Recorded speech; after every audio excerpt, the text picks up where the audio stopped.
Welcome to Midnight Callers, your late-night hub of spine-chilling tales. Brace yourself, it's time for a journey into the unknown.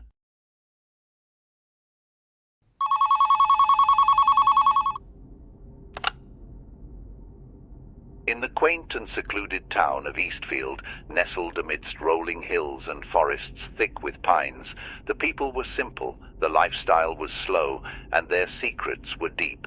Lately, a shroud of fear had engulfed the town. People were disappearing without a trace, leaving the townfolk with a gnawing dread that lingered like an unwanted guest. Robert, the town's veteran sheriff, tried his best to maintain order. However, he was no stranger to the town's macabre past. As a boy, he'd heard the tales of an ancient entity that lurked in the surrounding forests, a whispering evil that hungered for human souls. The elders said it slept for decades, awakening once every 50 years to feast. The last time, when Robert was barely 6, 4 people had vanished, the same number missing now. That year, the town's folks had blamed a harsh winter. However, Robert couldn't shake the chilling memory of an eerie wail reverberating through the pines that winter. One of the missing was Alice, a young woman who had recently arrived in Eastfield. Her enthusiasm and charm had made her an instant favorite.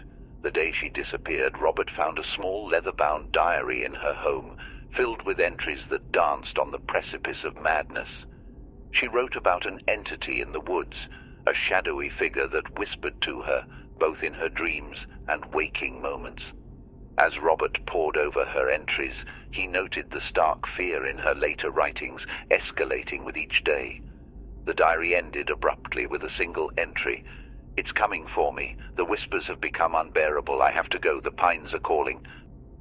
One evening, Robert made a decision. He armed himself with a flashlight, his service revolver, and Alice's diary, and ventured into the forest. The pines loomed ominously above him, casting eerie shadows in the twilight.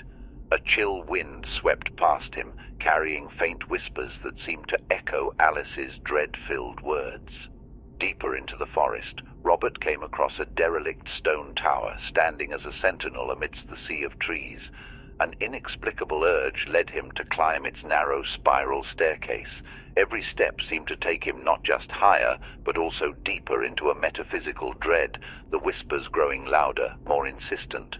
At the top, Robert found a small, dimly lit room. On a wooden table in the center, 4 small stone figures sat, exactly resembling the missing townsfolk. His heart pounded in his chest as he picked up the one that resembled Alice. A sudden gust of wind howled through the room, the whispers now a cacophony echoing around him. Robert felt an unseen force grip him. He was drawn to the open window, overlooking the endless expanse of pines. Their whispers became intelligible, a litany of ancient incantations. He looked at the stone figure in his hand. The whispers suggested a chilling trade, a life for a life. Fighting the overwhelming dread, Robert made a choice. He raised his revolver and shot each stone figure, the deafening gunshots silencing the whispers. As the last figure shattered, an unearthly scream pierced the night, and then a deep silence descended on the forest. Emerging from the tower, Robert felt a distinct change. The whispers were gone, replaced by the regular sounds of a forest at night. He returned to the town, the weight of his deeds heavy in his heart. As he stepped into his home, a wave of relief washed over him. On his kitchen table sat Alice, dazed but alive. Word spread, and the other 3 missing people returned, unharmed but with no memory of their disappearance. The town slowly breathed a sigh of relief, the recent terror becoming another tale in Eastfield's macabre history. But Robert knew the entity wasn't destroyed. It was merely sent back to slumber. The cycle would continue, the fear would return. But for now, there was calm, and the whispers of the pines were only whispers again. As the clock ticks towards dawn, this is Midnight Callers signing off. As we always say, when darkness falls, the stories rise.